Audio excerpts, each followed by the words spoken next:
बिस्मिल्लाहिर्रहमानिर्रहीम। सुबह खैर दोस्तों, मैं होम्योपैथिक डॉक्टर नासिक होकर।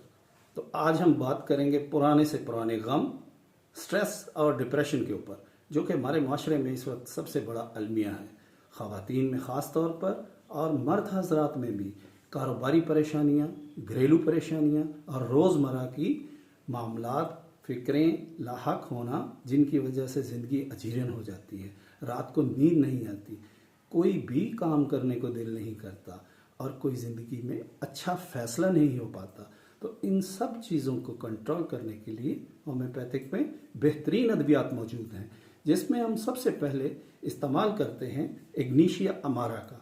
लेकिन कोई भी दवाई इस्तेमाल करने से पहले उसका मियाज़न लगाना और उसकी एक बेस लगाना बहुत ज़रूरी है। जिस तरह हम किसी भी इमारत को तामीर करने से पहले उसकी बुनियाद तामीर करते हैं, और जितनी मजबूत उसकी बुनियाद होगी उसके ऊपर जितनी मंजिलें भी हम चाहें कायम कर सकते हैं, बना सकते हैं, उसको कोई ख़तरा नहीं होगा। बिल्कुल इसी तरह होम्योपैथिक में हम हर दवाई को इस्तेमाल करने से पहले उसकी एक बेस लगाते हैं। तो सबसे पहले हम एक डोज देंगे नक्सवामिका की।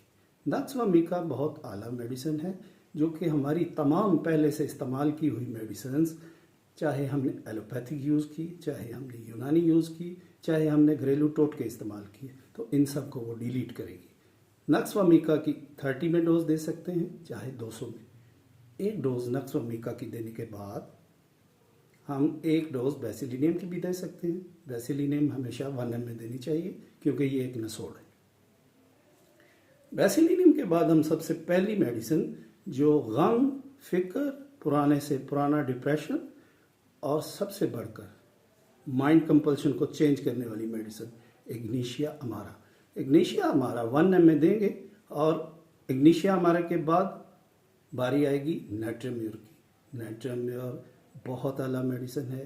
पुराने से पुराने गम, पुराने से पुरानी मोहब्बतें, बिछड़ी हुई मोहब्बतें, और जो लोग अपनी मोहब्बतों को याद करके आहें भरते हैं, आंसू बहाते हैं और अपने दिल की बात किसी को नहीं बताते, वो नाइट्रोम्योर होते हैं। और इसके बाद हम देंगे नाइट्रोम्योर। नाइट्रोम्योर में 1 ml में 3 डोजेस दी जा सकती हैं, या हफ्तावार इस्तेमाल किया जा सकता है। और आखिर में मैं एक मेडिसिन का नाम लूँगा, जो कि मिनरल्स का कमांडर है। मिनरल्स का कमांडर यानी कि गोल्ड। सोना जो लोग बेचने जाते हैं वो हमेशा दुखी होते हैं, और जो सोना ख़रीदता है वो हमेशा खुश होता है। तो सोने को इस्तेमाल करने वाला इंसान हमेशा खुशी महसूस करता है। लेकिन इस दवाई का मरीज़ ख़ुदकशी की भी कोशिश करता है, ख़ुदकशी के बारे में सोचता है। लेकिन इग्नीशिया का मरीज़ बेशक ख़ुदकशी के बारे में सोचता है, लेकिन अटैम्प्ट नहीं करता। लेकिन आरामेट वाला अटैम्प्ट कर जाता है। तो मैं इसकी तरतीब फिर से बयान करूँगा।